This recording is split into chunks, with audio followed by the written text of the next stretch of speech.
Welcome back to the Breaking Bias podcast. I'm your co-host, Molly, and I am joined by my incredible co-host, Dr. Obbs. Obbs, how are you? We're back. Testing has concluded. The F1 season has officially begun. Yes, it's here. It feels like eternity since we had cars on track before testing happened. And I think we all lost our minds a little bit when they had started doing some of the filming days and the cars were out. I know that was a bit busy of a time, like assessing which changes have happened over the winter with the cars, which we will definitely talk about. We'll get into our full thoughts on testing. And for anybody listening now, the more reason to listen is because at the very end, we will talk about Flexi-wings and all the drama that's come out of that as well. Yeah, I think that everybody definitely was, you could tell they were like pent up and cooped up with like the off season. And I was just like over in my like IMSA, NASCAR, IndyCar, US Motorsport kind of like cave, being like, y'all can come over here and get your fix. It's a great time. Like, we can work on this, but yeah, I definitely am very excited to have F1 back on track. I mean, we've got friends in some of the teams, so kind of hearing about how their off seasons were going and how things were going and coming together and getting ready to go to Bahrain and what like filming's coming up and all that good stuff was always fun to kind of hear and keep tabs on and be like, oh, they're gonna film. What's like kind of anticipating what was going to happen. So it was a fun off season. I enjoyed it, I would say, more than off seasons past. Yeah, I would agree. And I think there's also like a lot of excitement as well for this season because I think everybody's anticipating how close it's going to be. And because of the closeness, that's also tending to maybe make it to where people are they're wanting to jump to conclusions very quickly from testing or things that they're seeing with their eyes before we actually get into the season. I think it's a little bit of like want for validation, because people are nervous. How's their team going to do? How's things going to stack up?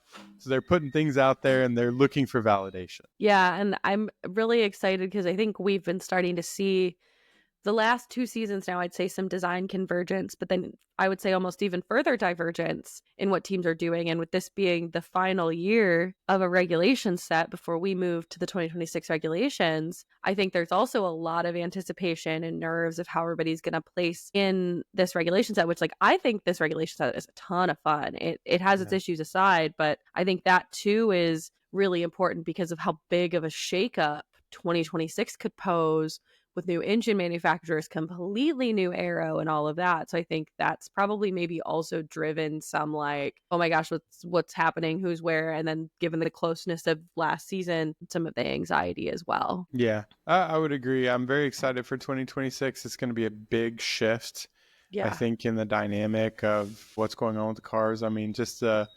50-50 hybrid to internal combustion engine, the massive shift to different in-washing aero is going to be hugely different, I think. Also the active aero, with kind of the front wing DRS sort of a thing. Were they calling it X mode or they were calling it X mode? X mode and mom mode and manual overtake, which is their push to pass and all of that. I think it's going to be a very interesting shakeup and is probably playing into why I feel like this testing session was so heightened almost.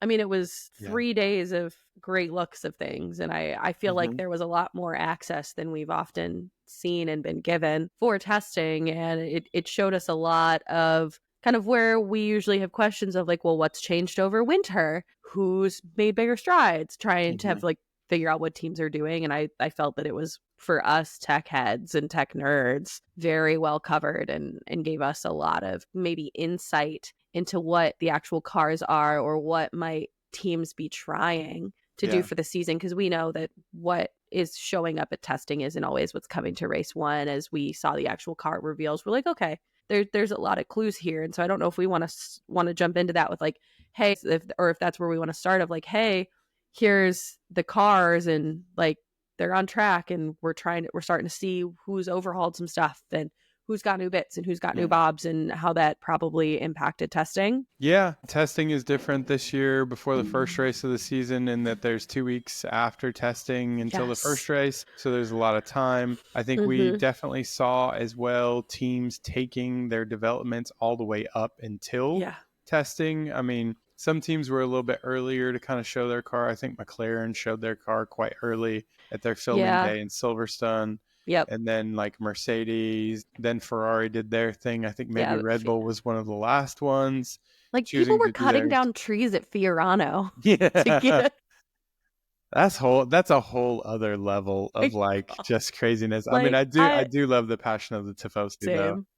Yeah. Oh, same. But yeah, so it was, Red Bull was notoriously late this year, and they filmed in Bahrain where we would have actually seen the actual car versus Bigfoot photos at Silverstone, which was kind of interesting. And then McLaren was being cheeky with tricking us with wrapped cars and in camo. So I think, oh my God, that was... And showing an old spec car. Yeah. Right? Which you picked up on right away. Yeah. Yeah, that's for anybody that missed that. As McLaren was doing their filming day at Silverstone, they had a car on track, which was the 2025 car. However, they were pushing video on socials showing of like Oscar and Lando getting into a car wrapped in the same camouflage that they were using that was actually the 2024 spec car to try and get us to think it was the 2025 car in a close-up and try to obscure some of the features, especially in and around like the side pod inlet and up in and around the halo. And yeah, I think I was one of the few that picked up on that because it was like, hey, there's no Cobra winglet. Hey, that side pod entrance is completely different. It's cheeky, especially for up close shots like that when you're trying to not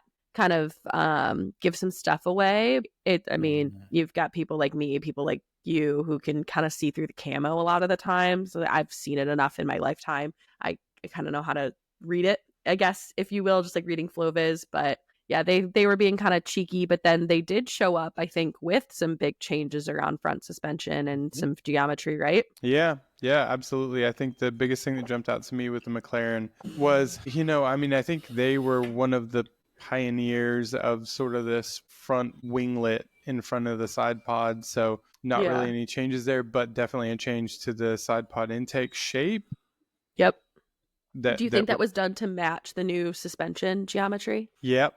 Great lead in. So because that was a big change to the front suspension, they've got, what we refer to as the anti-dive kind of geometrical configuration where for the upper control arm, the trailing leg on the downstream side is a lot lower than the upstream leg. So you kind of get this natural sort of downwashing effect. They also did quite a bit of change on their lower control arm on the trailing edge as it's sort of proximally located with the what's the rod called that does the steering? Drive rod? Track rod. I was gonna say drive rod for me. I don't call it a drive rod. I call it like a track rod or like I just call it how they kind of orientated those things together to also get, I think when you look at front suspensions, you think, oh wow, I wish those things weren't there because they absolutely ruin the aero coming off my front wing, but you can't get rid of them. So then you shroud them or you place them in really cool places to where then maybe you can use them or you can limit the amount of disruption that they make. I think that's the big change McLaren has made. Yeah. And I feel like McLaren has been a team that has gotten very creative with the shroud shape to try and optimize that. I feel like them and Red Bull have been teams that are really pushing how they shroud those pieces to kind of control the way the flow is coming through them and off of them, basically. And especially the junctions, like right there at the where the actual arm it's shrouded, and then you've got kind of that little junction cover, which is like it's a flexible cover, which interfaces then with the nose, the monocoque body, and they've gotten very cheeky and creative with how they've designed that to do different. Now it is regulated. So you do have to, adhere to the radius regulations, but they have done some unique things in that area to try to coax the air in this area to do what they want. Yeah. And then I think also formidably changing was Ferrari, right? They rolled up, and I think we kind of alluded to this with what we were hearing towards the end of last season is they were kind of pushing for a bigger hauled package that was going to be even more well-balanced than what they brought. And we could kind of tell they were doing a lot of learning towards the end of last season for what they were going to bring this year. Yeah, totally. Honestly, I think it's something that from their standpoint, they needed to do to also show that they were taking chances. I think Vasseur is doing a good job, but I think as far from the innovation standpoint, like finding a solution that's stable, that is dominating for the entire course of a season is still a bit kind of one of those things he's still trying to get to. Yeah. So they've taken more chances. They changed the side pod intake shape. They've got now the same sort of forward winglet that McLaren pioneered. They have very similar design there. They made some changes to the side pod. The side pod is much more streamlined and profiled. Yeah. Undercut looks different. They added a few, kind of unique things around kind of the cockpit halo area. The front wing is more inboard loaded, which also matches kind of what you're trying to do when they've now changed the front suspension to pull rod. Is it? I think they changed pull rod. They flipped it. They flipped it. It was push rod before. It's now pull rod. So with that change, everything changes. And I think that's what, when you talk to, if it was the McLaren team when they first rolled out the MCL 38 with the massive changes, Ferrari for the SF25, what everybody says is when you change one thing, it kind of has knock-on effects. So you need to change all these other little things. It's something we've talked about before where everything is sort of interconnected. And yeah, Ferrari's made quite a lot of changes. Yeah. I'm going to be intrigued to see how maybe they manage that as like a whole package over the season and how that maybe has impacted how stable of a platform they had and where the platform kind of was going. Because I feel like they ended last season with a pretty strong, well-balanced package. It still, I think, had some peaky issues, but I think it'll be interesting to see if this is either a massive success or it winds up being like the 2022 car where it's really high deg and it's fast but not reliable, and it's got too high deg to be able to compete with some of its kind of competitors up in the top end of the field, right? Yeah, definitely. Ferrari has some things to prove, I think, when it comes to pure pace performance with stability over the course of a season.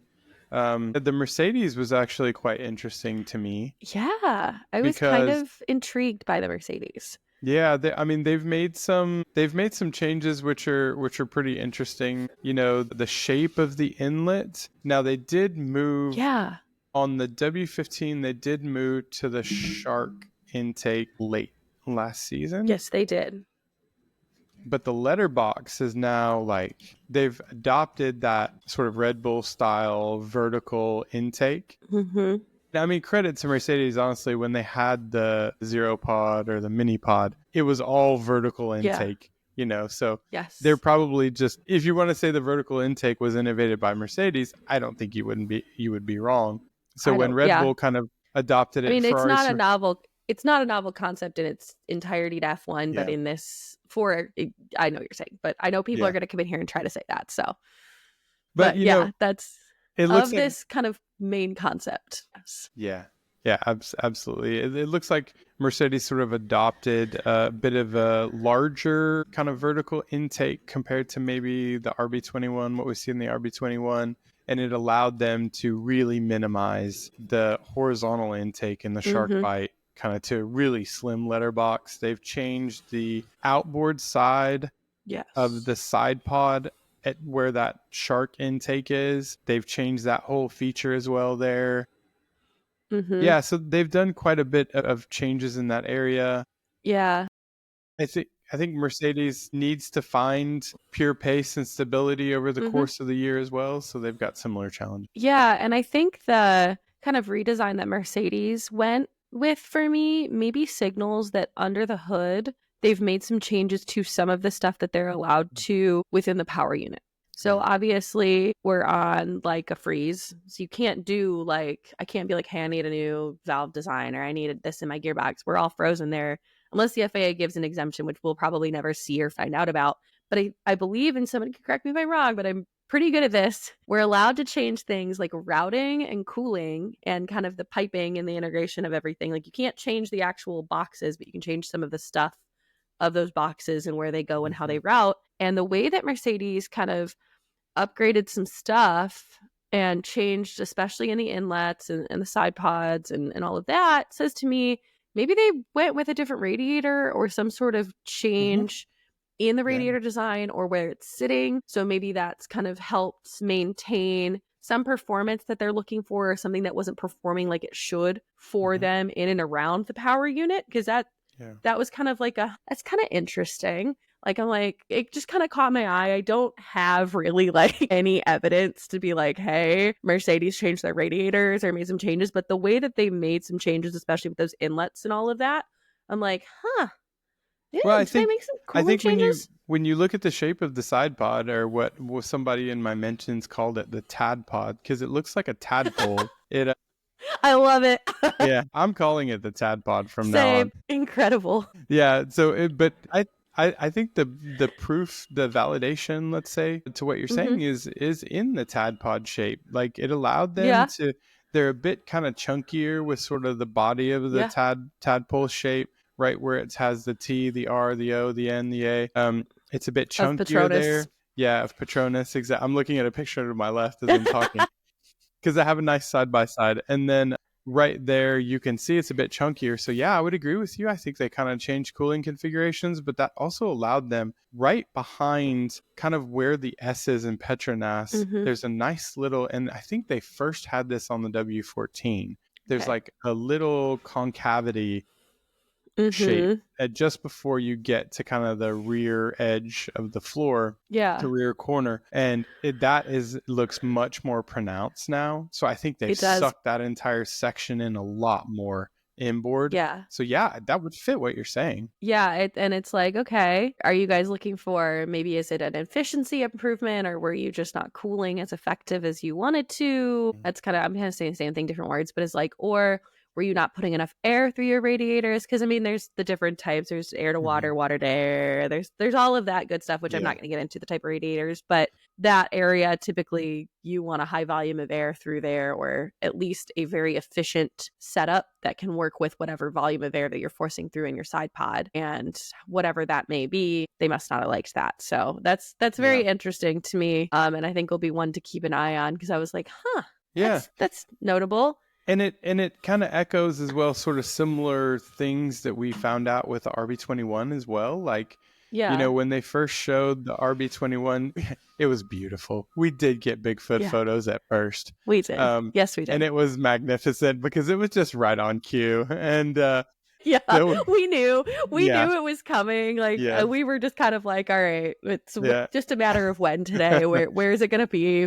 Who's going to have it? More so than any other team, we always get the Red Bull Bigfoot photos. But, always. And that was a banger of a tweet I put out there with the Bigfoot photo assessment. I actually did really well. It got like 16,000 likes. Those always do well. I always say, I'm like, for every time I've had to assess the Bigfoot level shakedown photos of a Red Bull car, I'd have this many nickels, which can't buy me a can of Red Bull, but it's happened thrice now. Yes. Yeah, exactly. It's a pattern forming there. But then when Red Bull kind of released their then track shots, we got much better side by sides. And I think everybody was sort of the first level of panic. I'm pulling up side by side. The first level of panic, what came from, I think, Red Bull fans who looked at the end and went, well, nothing changed.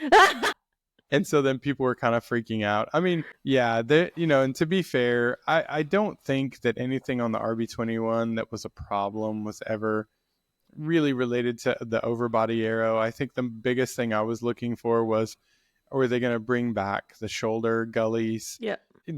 We've seen no signs of the shoulder gullies, not in filming, not in testing. So it could be gone. It was always a track-specific configuration for high downforce. Yes. Well, I will. Melbourne is a medium to high downforce track, so it could make a return. Yeah, I don't want to alarm anybody, but Melbourne is medium to high. Yeah, upcoming here. One of the things that though we saw from testing was kind of the engine cover off of the RB21. Yeah. That's really where we did see that they completely changed the cooling configuration. Yes, they did. Which allowed them to be able to get a deeper undercut. So we can't really tell as well from the side-by-sides, but there does appear to be more room, and they have used that room for a deeper undercut. But the other thing is, you look where previously when they had the shoulder gullies, remember they had an intake that was in the gully? They have an intake which is next to the driver's head. That's still there. They had an intake which was right behind the driver's head in the entrance of the gully, the shoulder gully.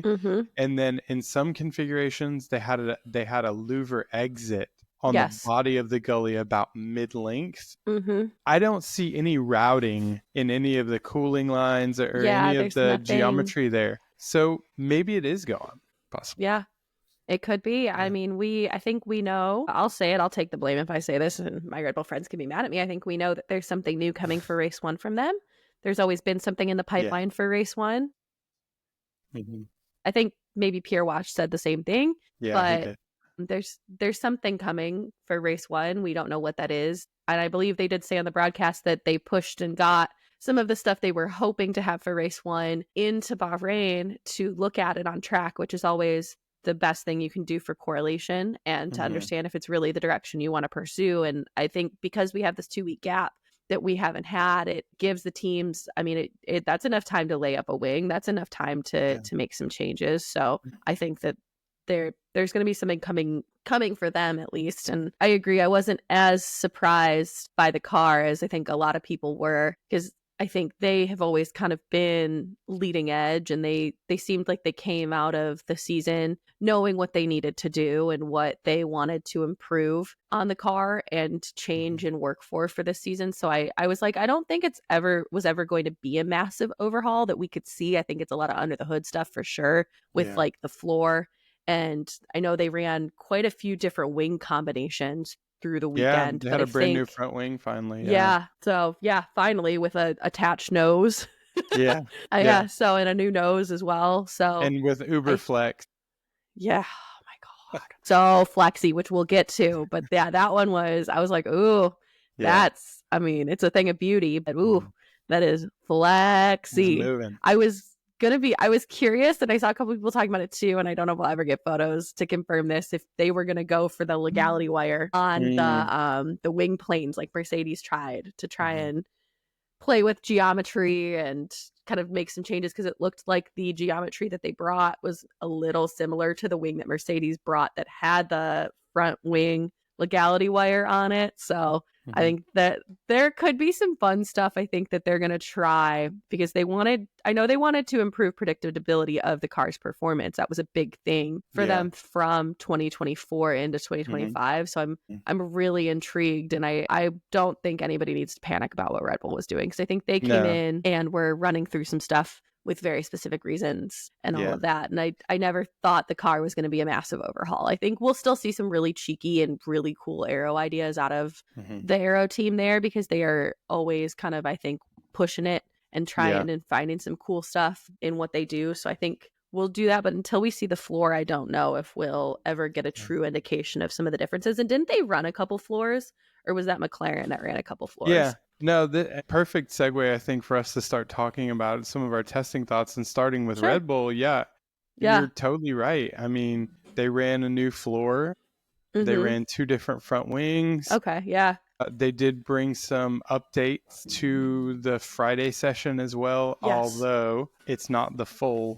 So what they did was they had planned race 1 updates. Yes. And they accelerated some of those updates and brought them into Friday for testing, I think, which is great, because it gives them time to adjust, because they can characterize from the Friday session. They've now got 2 weeks to adjust and tweak things that they might need to, but the full package will be here for race 1. I don't feel like, and I don't think from what Pierre Wash said, that there's like anything majorly groundbreaking that they're going to introduce, but they're going to be like little tweaks and things like that. But you're right. Who needed to characterize their car? Who needed to take it through all the different setup configurations? Who needed to try on different floors, different front wings? It was Red Bull. And that's what they did during testing. That's the whole purpose of testing. I know people are going to, we're in my mentions talking about hopium and copium, and I absolutely hate those words, but I think with my engineering hat and as an engineer, we are engineers, and when you want to characterize something, what do? You characterize it based off of all the different variables that you need to consider. And when you then characterize it off of those variables, you create for yourself empirical relationships, which you can then use to build a performance model. That's why you do the testing. So like people are freaking out and going, oh, Red Bull abandoned the floor, Red Bull abandoned the front wing. But no, they were testing them. They were putting them in the car in different places. I'm getting heated because it's like, we need to stop taking like crazy pills and like just panicking. And I'm over here with like my Design for Six Sigma certification, and I'm like, this is a very simple, for anybody that knows Design for Six Sigma, cool. Otherwise, it's just basically a problem solving approach. And there's a thing called a PU matrix, and basically you're gonna take like, this is how I look at what they were doing and what a lot of teams were doing.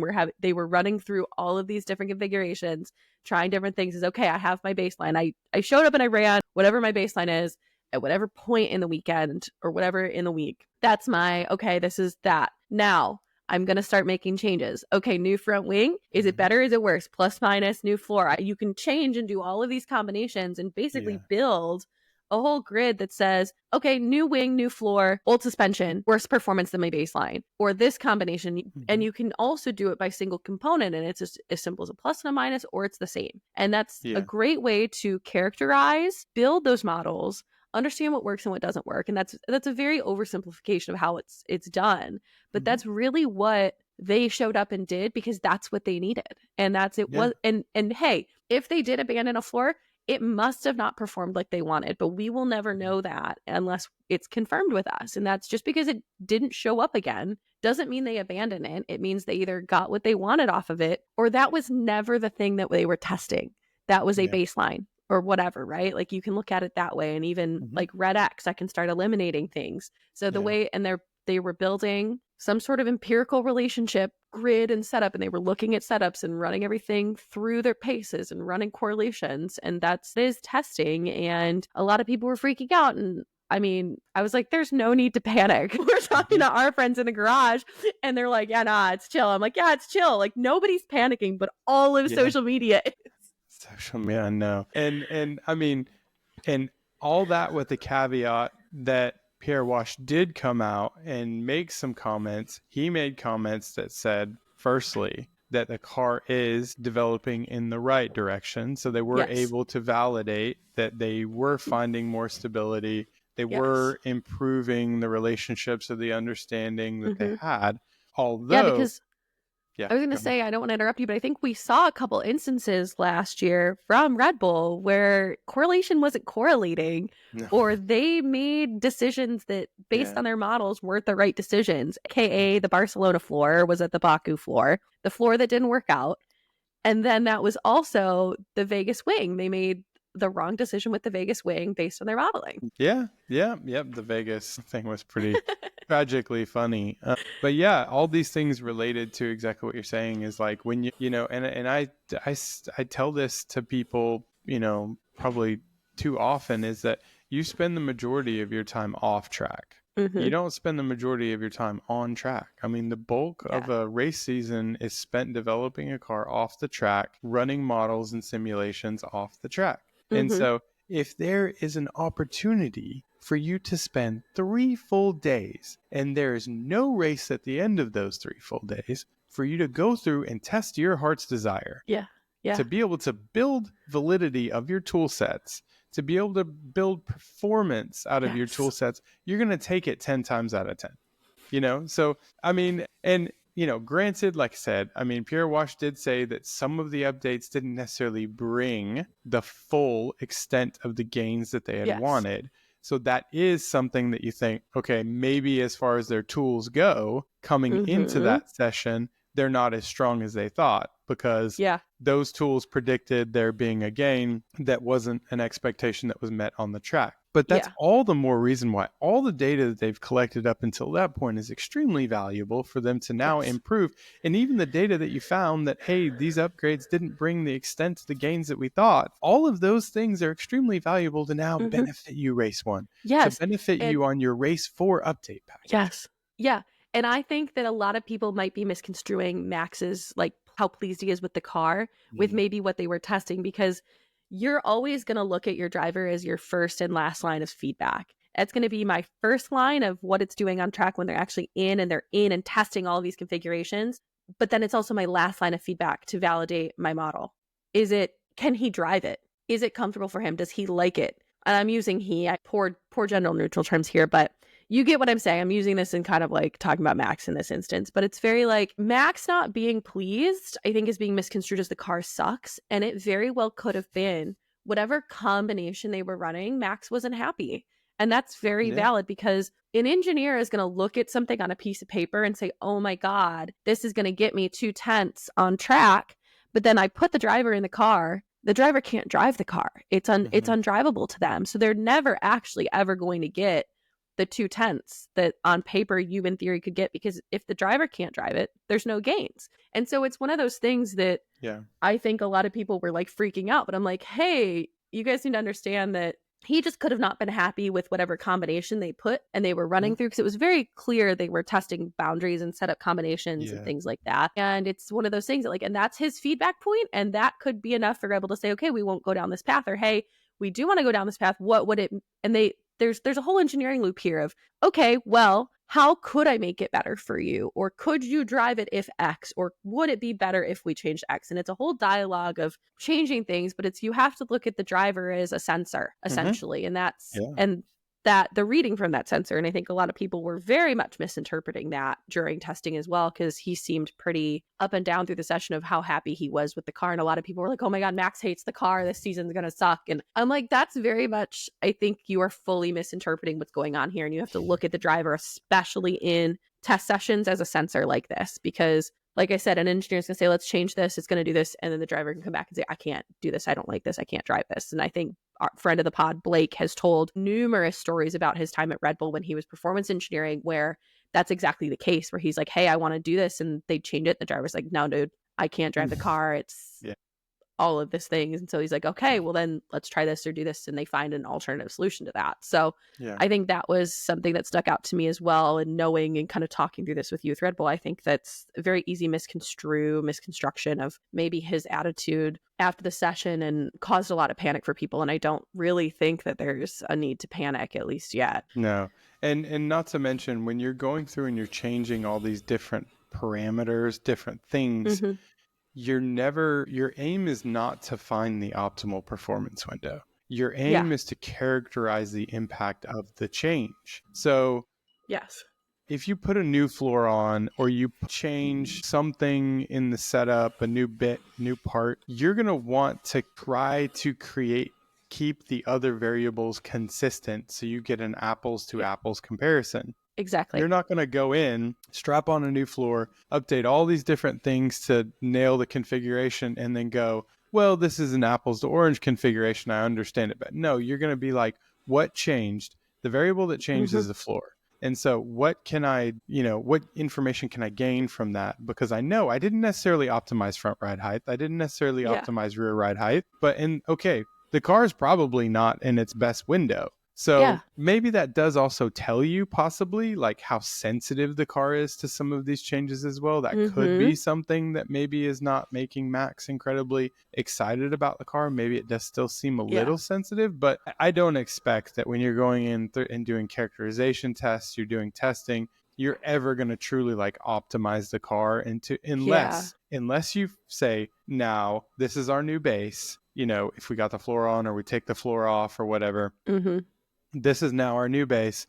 Let's actually try and find an optimal setup window using the tools that we have and see how closely we can get to it. And then maybe that is what ended up happening at the end of day 3 session, where then Max was, a lot faster and put a P2. And I was going to use that as a segue to maybe into some of the other teams that they actually seemed a little more stable, and that might have been their testing goal. Like McLaren, it seemed like they were just coming in and kind of banging stuff out, and they had really good pace, and they kind of were, I would say, the most stable. There wasn't ever like a moment of like, oh crap, or that caused people to panic, I would say, air quotes, with them. I don't know what you think there. Yeah.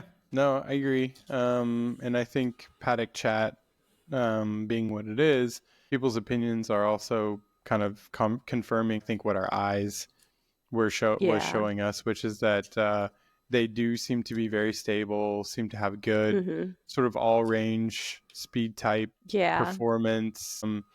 And that's the other thing is long run looked good too. Sorry. The long run was like, the long run was very eye-opening. I think it was like 1.5 to 2/10 faster than anybody else. We don't know engine modes. We don't know fuel loads. I mean, it was a long run, so technically it should have a it should have been high load. High load, exactly. Teams can estimate engine modes and things like that. So, by the way, something interesting that came out that I heard is that from another team that potentially they felt like Red Bull was actually running lower engine modes, especially on day I wouldn't 3. be shocked. So I wouldn't be shocked. it's kind of their MO a little bit, but it is. I didn't get any feelings from anybody else that like McLaren was running a high engine mode, for instance. So I think their pace is real and the car looks very stable. Yeah. And I think we've talked about this so many times. It's like the Mercedes isn't the fastest power unit on the grid by any means, but in the right car, it's very, very fast. So they very well could have been running normal modes. Mm-hmm. And that's just how good and balanced and aerodynamically efficient that car is. I mean, I don't know how else to put that. That's we've talked about that, I think, a bunch of times. I was kind of wondering if the extreme changes they made to the front suspension was going to bring some corner entry instability, corner exit instability. But I didn't see any signs of it. No, I didn't either. I think we saw kind of Lando overshoot some stuff, but he was like really pushing and looking for limits. So I don't necessarily think that was an indicator either of anything. And the one thing I did hear people kind of questioning was whether or not the track conditions actually played in the favor of the McLaren. They have always kind of liked a little bit of the cooler temps a bit, but also been far less wind sensitive over the course of the 2020. Very windy. Yeah, it was very windy over the course of the 2024 season. I think we saw that the McLaren was probably less wind sensitive. The Red Bull was wind sensitive. I think the Ferrari was wind sensitive. So maybe these things kind of played into their favor a little bit. It's testing again. That's why I don't think we can like fully jump to conclusions, but it is telling that other teams are also feeling like McLaren's in front. Yeah. And I was going to say, speaking of long runs that didn't look that good. Here it comes. Are we going to talk about Ferrari? I think I kind of talked about it a little earlier in the episode where it was like, are they back to this high deg over a long run, can't hang kind of car like they've had troubling previously, where like you could tell it, like Charles was getting very frustrated with that because he's like, I can't push anymore. And then getting past, I don't know if their long run looked that great. Yeah. I think that's the thing that is probably the underperforming element of Ferrari's testing is just the long run performance. It always has been, I feel like, too, at least of this car. Yeah, there was a couple of, I think it was like one long run especially that like the degradation just looked massive. Yeah. And but I have seen, people that probably study the Ferrari more than I do that are commenting that maybe they chose the wrong rear wing possibly for that run that kind of made them susceptible, and they wouldn't normally use that rear wing. Maybe the temperature conditions as well, track temps and things like that weren't so representative of what we might normally have. These things are all possible. Again, it's just testing. I don't think, just like we were saying, the Red Bull fans shouldn't be jumping off of roofs. I don't think the Tifosi need to either, No. These are all things you can solve, you can solve with proper setups, to improve degradation. Although, if you are having like a rear heating problem and it's baked into the car dynamics, that is more difficult to iron out, but you'll know that within the first 2-3 races. And I think maybe let's get out of the front of the pack with that then, of like, it is testing. Was the selection right? Are they for real? Do we want to talk about Williams really quick? Because I think a lot of people were very excited by what they were seeing on the flip side. Carlos Sainz day 2 P1, right? It was day 2? Yeah, P1. Yeah, and I mean, that car, the 47, is largely, I would say, overhauled. They've made a lot of changes to that car, but I don't know how that'll stack up, right? Yeah, there's always a question with Williams and some of the lower tier teams, whether or not, I don't want to call them lower tier, that's not the right term, but just say the midfield teams. And the midfield teams, in that like, does testing or sometimes even FPs, does that become like a great opportunity for them to maybe run a little bit more engine mode, build up a little bit of buzz? Maybe those are some things they can run through the sponsors, gain some sponsor traction. There's a whole political element to all of the things that happen as well, just as much as there is an engineering and technology and performance element. That teams need sponsors to have money to spend. Pretty much. So, was there something like with the engine settings and things like that. But, one of the things you can't fake is that even if you do have higher engine settings, the fact that the car can stay planted to put the time down on the track. And that's a good sign, I think, for Williams. Yeah, and I was kind of theorizing that they finally made the let Logan go decision because it was cost related. And I think that could have been playing into what they were trying to bring for this year, because it's do you keep incurring crash damage, or do you keep your lights on and your developments running, right? Where are they spending their money? And I think that their team leadership has said some stuff about how they're really trying to focus on the development path and bringing a lot of the funding towards improving the car. I can try and find some sources, but that's kind of where, when they finally made the driver switch and kind of hearing some of that, I think it said to me, hey, they're bringing a significant something this year. They've made significant facilities investment. They're bringing on a lot of team, very significant personnel investment. I just saw that they got, I think she was the front end lead. She was Cleo. She was on Pierre Gasly's car at Alpine because she was basically parallel with Jason, who's his chief mechanic. She's at Williams now.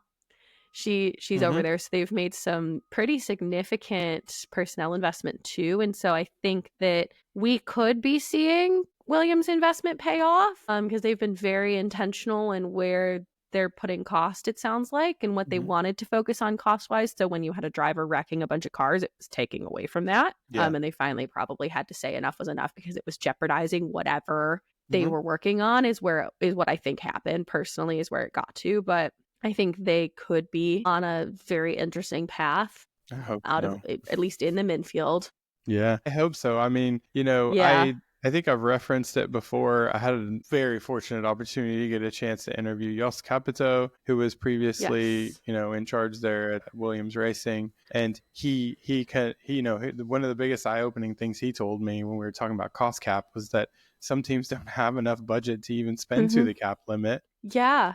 And especially things that are kind of outside the cap with respect to facilities and stuff, they don't have the backing, they don't have the sponsorship to be able to upgrade their facilities, that when you're at a team where they don't have these facilities, it can take you twice as long to actually get an update or to develop an upgrade than it might some of the other teams that have the facilities, the manpower, etc. So in Val's, I think he acknowledged that right away, right? That was one of the things he completely is changing the whole MRP system, which is, engineers, we don't like to think about that stuff, but it really is a very important part of everything that we do. Yes, exactly. We don't like dealing with the MRP systems, I would say. Correct. Just being bothered. Yeah.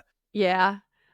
But as for go ahead. I was just going to say, I hope that this is real. I'm on record as being a closet Williams fan. I yes, you are. I really do like them. Yeah. I do like James Valls. I really do. I think he's the right thing that they need as well. And I hope it's for real. Yeah. I'm questioning also for real of the Alpine. I mean, we know that Pierre Gasly will put cars that have no business where they should be in the running order because he's just that good. And I think he had it was a 5th overall best time one of the days. So Alpine, I want them to do well too, but I'm a little and especially a team that could potentially be up for sale, maybe. I mean, there's been rumors going around for quite some time about that. Public rumors that the media has reported on as well. I mean, so it's kind of if there's a time where you might want to up your visibility, possibly get people talking about you, you could do some glory runs.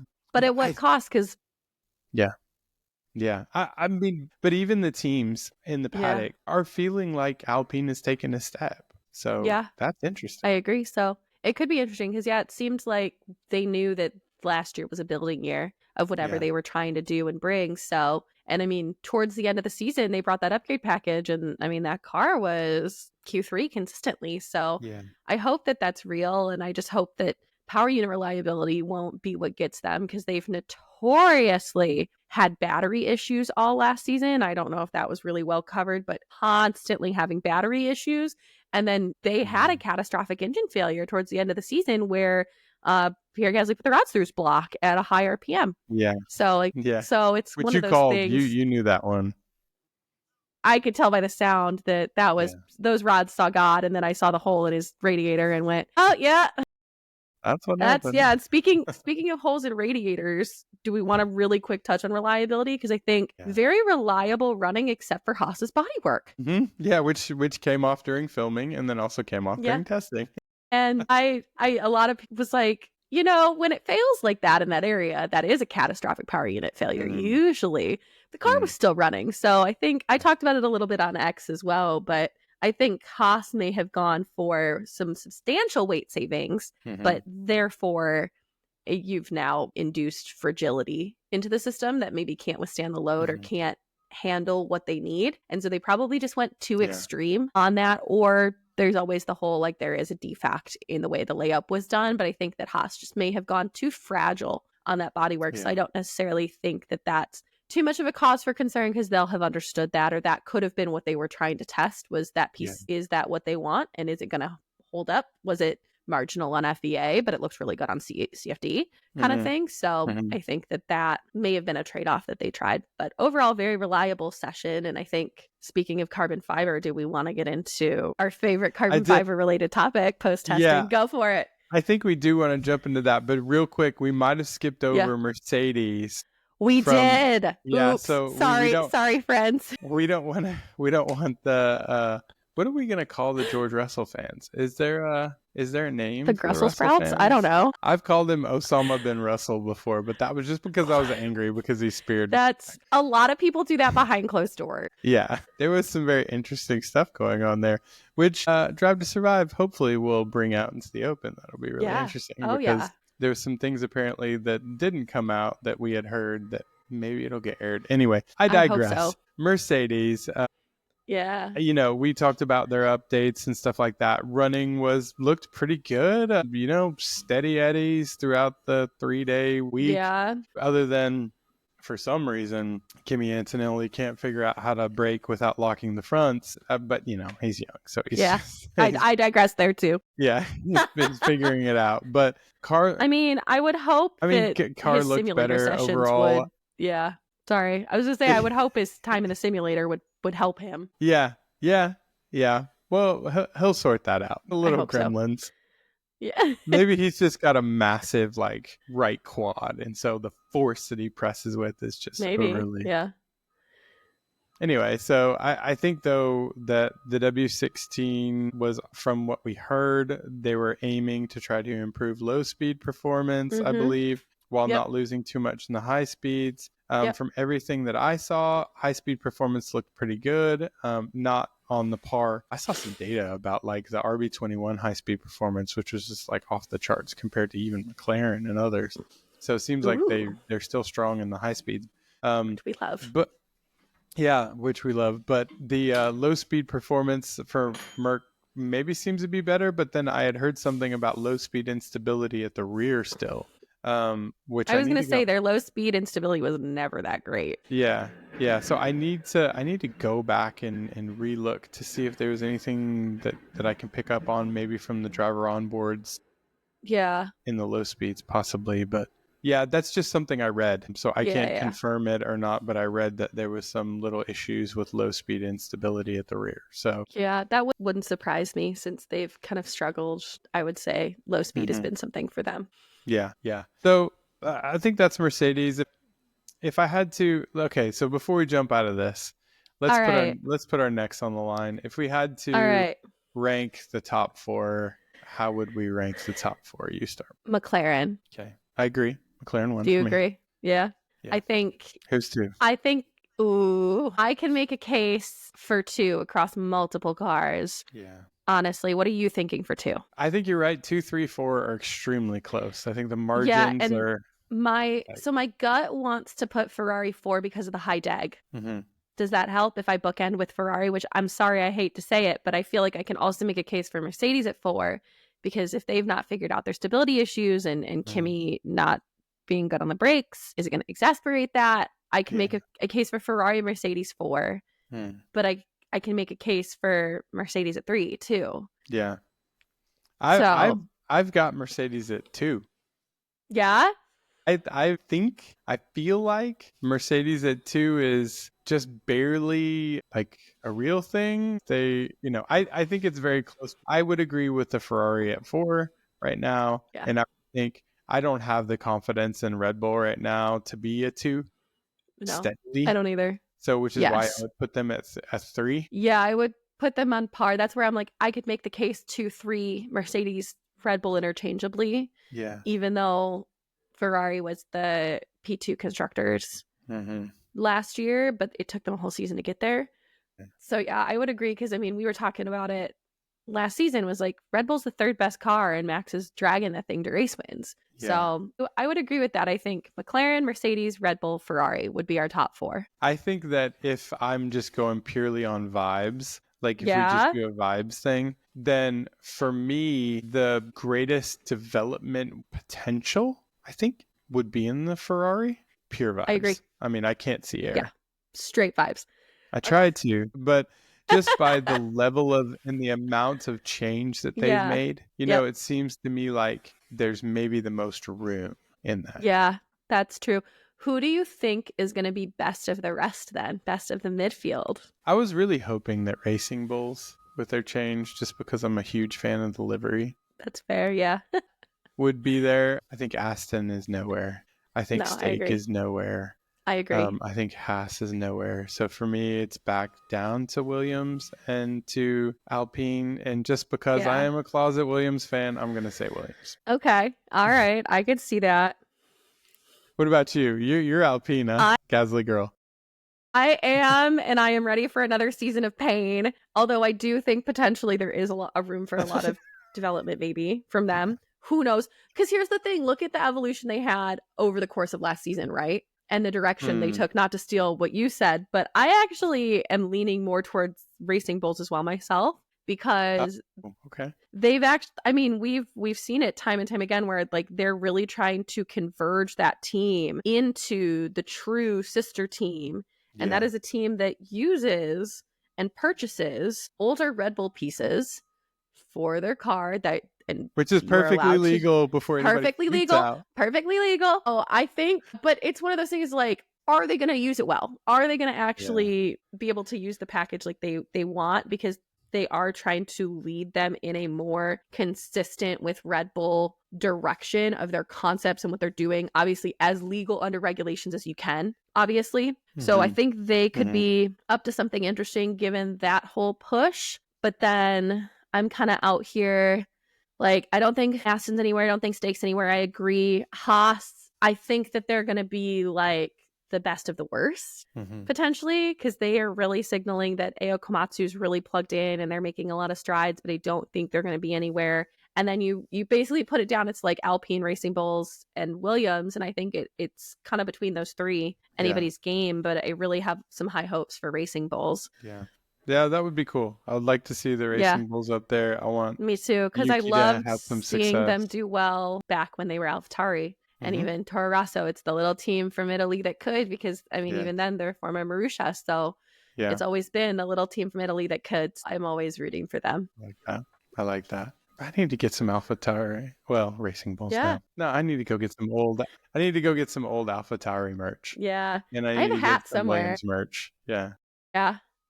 So I have a hat somewhere. Definitely. I think I have a Toro Rosso hat. It's like one of the OG ones because I like the older style stuff. Oh. So we were talking a lot about you going back and watching driver onboards. And I think speaking of driver onboards, that caused a lot of, I would say, the talking points and some of the drama following and during testing was a lot of people really analyzing the driver onboards, looking at not only the front, but the rear wing. And it sounds like we're gearing up for some more Flexi-wing drama, which we kind of hinted at the start of the show. But it sounds like this might be another season where it's battle of the flexibility.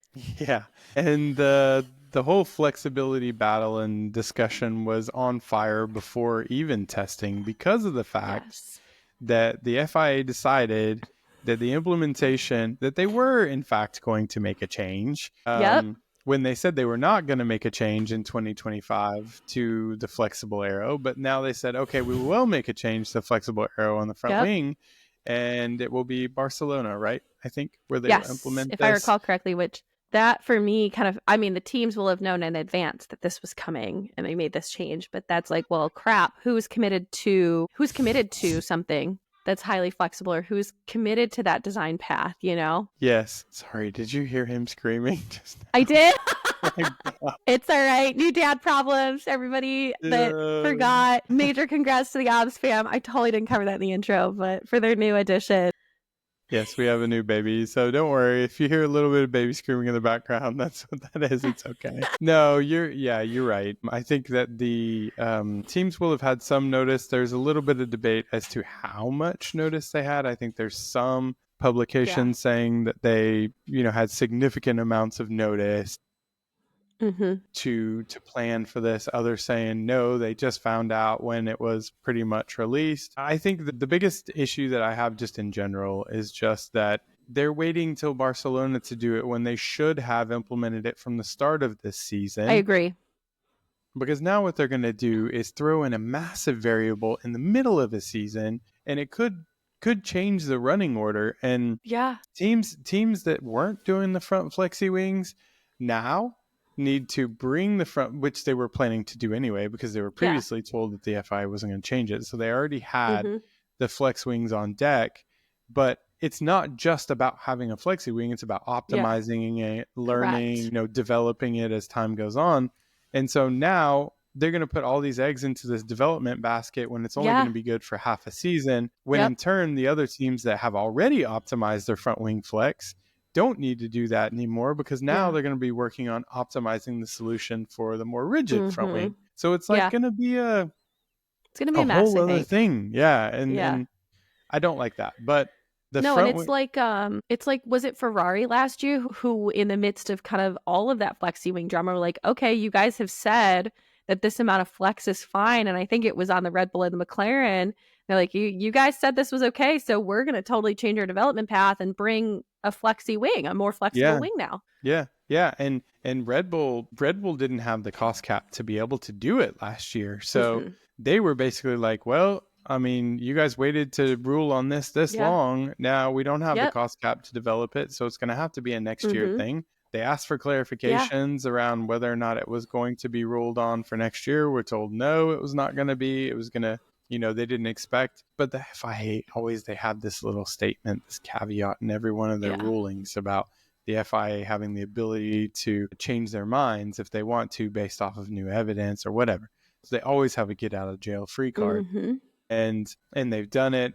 The front wings in testing all looked super jiggly. They were moving and shaking. It's like, man, they got some good flex on these front wings. I mean, the Red Bull one was definitely laying down. The Aston Martin one was laying down. Yeah, it was Mercedes really nice. was. Yeah. I think there was a lot of topic about Mercedes rear wing too. Yes, because we've got videos from on-track running during testing that's showing the Mercedes rear wing is moving. Like, it is legit moving. It's laying back. As it goes faster and the aero loads are increasing on the rear wing, it is literally laying back like an old man in a recliner. And, I don't have to even tell you what the benefits of something like that would be, because if you can, lay back the rear wing, you can significantly shed drag on the straights. That's exactly where you would be getting it to lay back, because the aero loads would be higher on the straights. Now, obviously, if you got DRS open, I think the dynamics of the whole thing changes. Oh yeah. But if you're in the lead, or if you're trying to chase somebody to get into DRS range, that could be an advantage to get you into DRS range. Now the question is, Molly, what is flexing? Because is it the DRS flap that's flexing, that's causing it? Is it the entire rear wing assembly that's flexing? Yeah. I have some thoughts on it, but I don't know, because it's very much giving the couple seasons ago, the Red Bull one, where you could see the whole Honda sit back in the day. Same thing. And I'll get into my thoughts, but it's like, if anybody wants to like try how this would work, stick your hand out a car window cupped and then slowly lay it back. And you can feel how the force changes over your hand. And that's exactly how this works, essentially, in it sitting back. I think that'll be what is actually flexing is going to be the biggest differentiator on its legality, I think, because there is so many, I have them open, but I couldn't get it pulled up in time. There's a lot of rules about how much flex is allowed where in each piece and in the assembly. And here's the thing, if it passes, which is what got us into this Flexi-wing debacle in the first place, if it passes the FIA checks, fair play. You know what? Fair game. Legal. That's legal. But if they're flexing something that's not allowed to flex, then obviously not legal. But it's so hard to say, is it the actual full assembly piece? Is it the end plates? Is it the actual DRS flap like McLaren with the mini DRS that's flexing that caused a lot of drama? Yeah. Let's talk about mini DRS because that's the other bit, right? Because I think the Mercedes flex is different than what we were seeing with the McLaren. I agree. I think that is a different type of movement, even when you look side by side at onboards of that wing sitting like it does and the mini DRS that McLaren came up with that type of wing flex. I fully agree that it's different dynamically, and even on the onboards, it's different. Yeah, and, people showing video evidence during testing of basically the slot gap, not on between the DRS flap and the main plane, but actually the slot gap on the corner piece actually flexing, which I've watched that thing like 15 times. And sometimes I think I see it. Sometimes I don't think I see it. So I'm not sure it's like 100% conclusive looking at that thing. I know. I go between being convinced and not convinced on that one, but I'm slowly leaning convinced, but we'll see. Yeah, one of the things I think that's pushing me towards something nefarious happening is that we got some FlowViz, which Zavi, a good friend of all the tech nerds in motorsports, takes wonderful pictures for us and shares them. Had a great shot of the McLaren rear wing after a FlowViz run. And let's establish a couple points early. When you FlowViz a rear wing, okay, you're wanting to see what the flow patterns are. Okay, surface streak lines along the surface. It doesn't give you anything other than what's going on the surface. That's what's happening. You want to see how the air is moving along the underside of the wing. You typically do not open the DRS when you're doing that, because what it's doing is completely changing the flow field when you open the DRS. And so that is an additional variable that you are adding into the equation of interpreting what's going on with the FlowViz, because the FlowViz is a time averaged visualization of the flow field.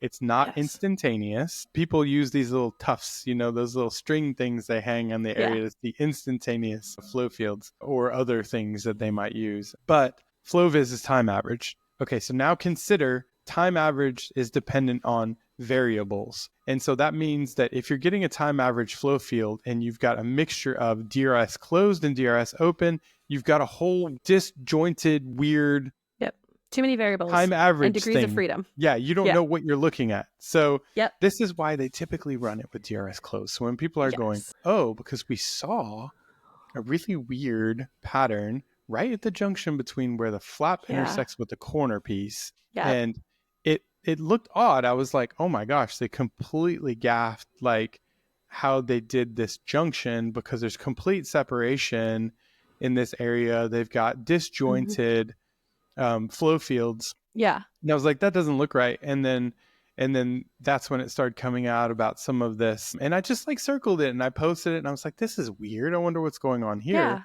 And then it started coming out. People started showing this video and stuff like that. And then I was like, okay, that makes sense now. Like, because if you're flexing this corner or the other side is flexing, you're going to get more of this kind of upwash in this section. That whole corner piece is almost going to act like a vent valve.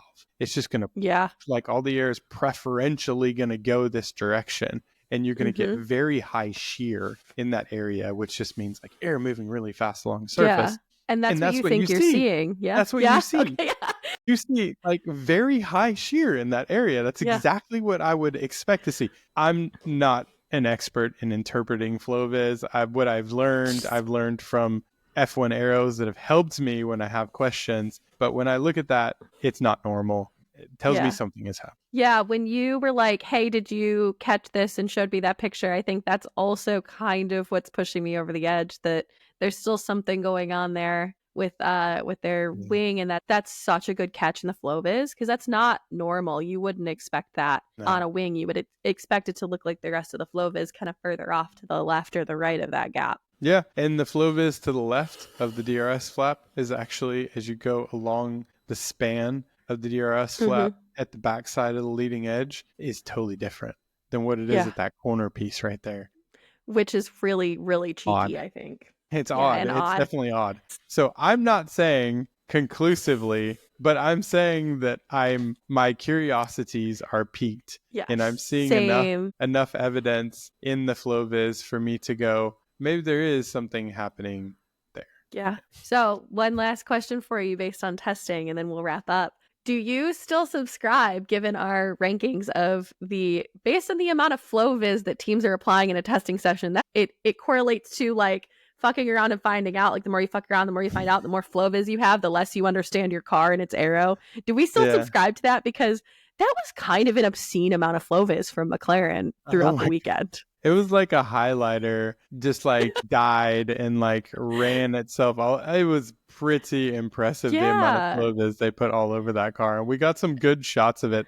I also have good shots of an obscene amount of FlowViz on the rear side of the Aston Martin as well, which is really kind of cool. I haven't had the time to go through and like do like a full like assessment, full analysis. Of it. I've looked at it a fair bit. So yeah, what do we think that McLaren was doing with that? I mean, that was day one, right? I think it was day one that they did that. They probably just, validation of all the changes that they made, and then they were wanting to get a nice. But I loved how they lined up the team, and then the photographer ran over and was like trying to get it. They were like jumping up. Yeah, I think my favorite of that was, oh my God, I found the car that actually killed the Duolingo bird. Yeah, that was hilarious. Oh my gosh. That was pretty good. But yeah, it caught my eye, the amount of FlowViz they were using, because historically we've said the more FlowViz, the less they understand about a car. But then you've got... I don't know. I mean, it's like... I don't know. But the eye test tells me they understand it, So, that's the thing. Like, there's a little bit of like, but they kind of understand it. But we do know that like last year, it sounded like they kind of stumbled on what they... Was it last year where they were kind of like, this is better than we expected it to? There was one. Was it the Miami update? I think. Yeah, it was the Miami update. That was the big one that kind of pushed them up higher, and then they were like, "Whoa, this is like bigger than we anticipated." So maybe that is still a true kind of like lick the thumb and put it into the wind of like, the more FlowViz, the less you understand. So maybe there is some like they're trying to understand. Holy crap, we're fast still. Yeah. I think other teams on the grid are hoping that that's the case, that they like stumbled into performance and then now they don't really understand it or something. Yeah, but I think with how that team was performing by the end of last season and turned around and won the constructors, I think maybe they figured it out, but who knows, right? Yeah. Yeah.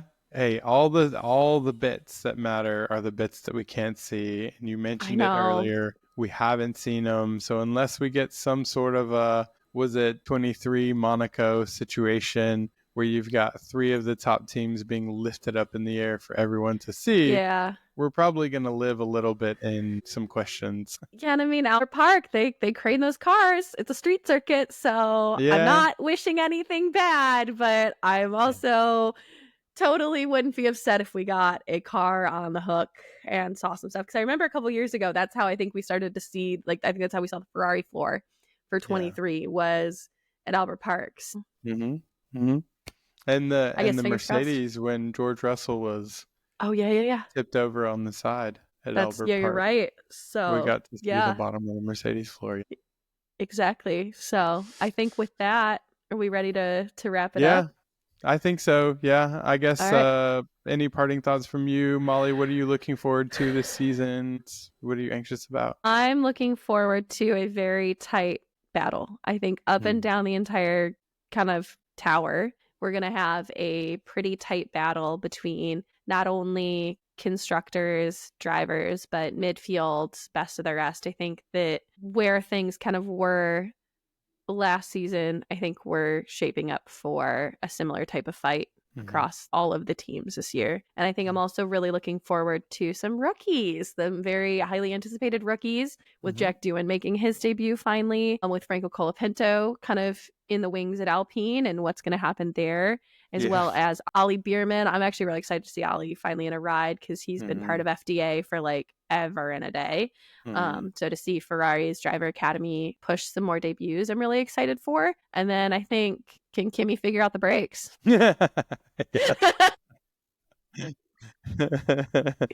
I think Kimi, just from some of the things that I've heard, the initial feedback on Kimi is he might have been pushing a little too hard in testing to try to prove something, but like the data is kind of showing that he really is like a special talent. So I think he's going to be good for Mercedes. I'm really keen to see how things go with Ferrari. Lewis Me too. at Ferrari. I was going to say, how could we forget that? Yeah, I mean, from the weekends, I think some of Hamilton fans were panicking a little bit because the times weren't maybe the best or whatever. But he didn't get a long run in either, though. No. So like. He didn't get a long run, and he's still learning the tools, new car, new tools. It's going to take some time. Yeah, he's on a new steering wheel, too. He doesn't have double clutch paddle, all of that good stuff. I'll be interested to see how long it takes him to learn the tools. And then, if it does become a very competitive sort of dynamic between him and Charles, how is that dynamic going to mature?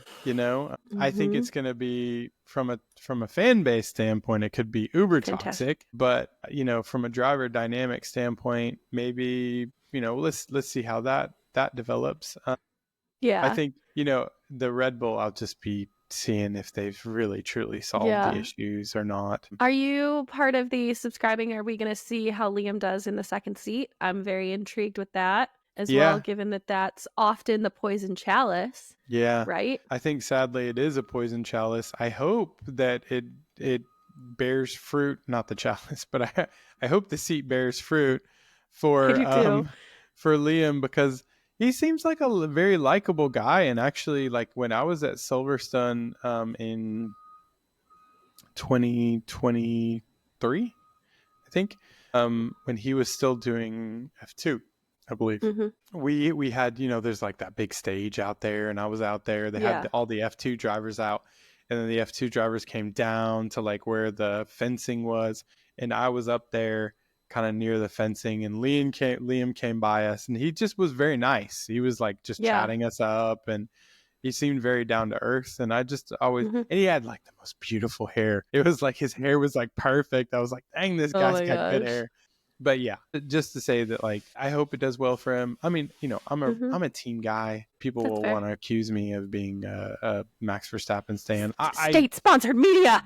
Yes, I'm. It's my favorite joke to make about us. Yeah, I am just purely like, I admire the talent that is Max Verstappen, but I'm a team guy, so I hope Liam does really good.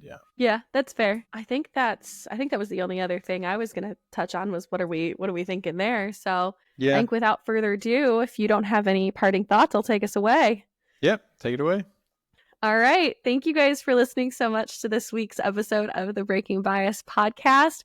Don't forget to like, rate, review, and subscribe to us on all of your favorite platforms. We are on X, formerly Twitter, and Instagram under Breaking Bias Pod, Blue Sky as well on the same one. And then you can find us on all of your favorite podcast listening platforms, as well as Dr. Obbs and myself on X and Twitter as well, where we do this just in written form. So thank you guys for listening, and we'll catch you next time. Bye. Nice.